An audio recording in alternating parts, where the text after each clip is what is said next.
Selamat datang di channel kami.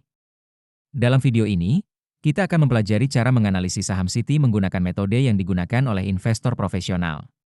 Baik Anda seorang pemula atau sudah berpengalaman, video ini akan memberikan wawasan berharga tentang bagaimana menilai potensi investasi saham. Apakah Anda pernah bertanya-tanya bagaimana cara para investor profesional menganalisis saham? Hari ini, kita akan membongkar rahasia di balik analisis fundamental saham Citi dan memberikan Anda alat yang sama yang digunakan oleh para ahli. Sebelum kita mulai, penting untuk diingat bahwa video ini hanya bertujuan untuk edukasi dan hiburan tentang analisis fundamental saham. Ini bukan rekomendasi investasi. Selalu lakukan riset mendalam Anda sendiri sebelum membuat keputusan investasi apapun. Data yang disajikan mungkin tidak akurat atau sudah kedaluarsa. Mari kita mulai dengan melihat pendapatan dan laba Citi. Pada kuartal ketiga 2024, Citi mencatat pendapatan sebesar 140 miliar rupiah dengan laba bersih 24 miliar rupiah.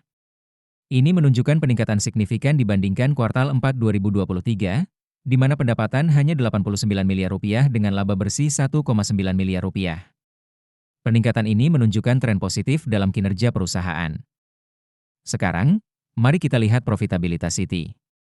Gross Profit Margin atau GPM pada kuartal 3 2024 adalah 57,2%, menunjukkan efisiensi yang baik dalam produksi.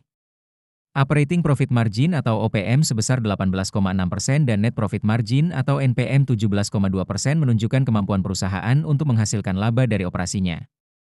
Angka-angka ini menunjukkan peningkatan dibandingkan periode sebelumnya, yang merupakan sinyal positif. Dalam hal posisi keuangan, Citi memiliki aset total 994 miliar rupiah pada kuartal 3 2024, dengan ekuitas 861 miliar rupiah. Ini menunjukkan bahwa perusahaan memiliki basis aset yang kuat dengan tingkat leverage yang relatif rendah. Kesehatan keuangan Citi terlihat baik. Debt to Equity Ratio atau DER hanya 0,04, menunjukkan tingkat utang yang sangat rendah. Equity Multiplier atau M sebesar 1,55 menunjukkan bahwa perusahaan lebih banyak menggunakan ekuitas daripada utang untuk membiayai asetnya. Ini menunjukkan profil risiko yang konservatif. Kinerja manajemen Citi dapat dilihat dari Return on Equity atau ROE dan Return on Assets atau ROA. Pada kuartal 3 2024, ROE adalah 3,04% dan ROA 2,63%.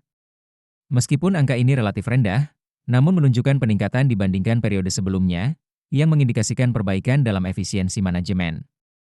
Sebelum kita lanjut ke valuasi, jangan lupa untuk mengunduh chat sheet investasi saham kami dengan mengklik link di deskripsi video. Dalam hal valuasi, kita akan menggunakan metode PE/BEN. Rata-rata PE/BEN Citi adalah 23,28. Dengan harga saham saat ini Rp97, nilai wajar berdasarkan PE/BEN adalah Rp131,66. Ini memberikan margin of safety sebesar 35,74%, yang cukup menarik untuk investor value. Selanjutnya, kita lihat valuasi menggunakan PB/BEN. Rata-rata PB/BEN Citi adalah 0,64. Berdasarkan metode ini, nilai wajar saham Citi adalah Rp130, memberikan margin of safety 34%.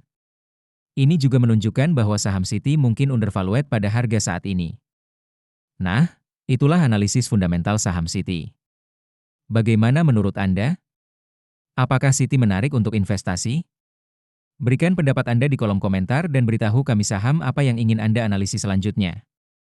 Jangan lupa untuk subscribe channel kami dan aktifkan notifikasi agar tidak ketinggalan video analisis saham lainnya.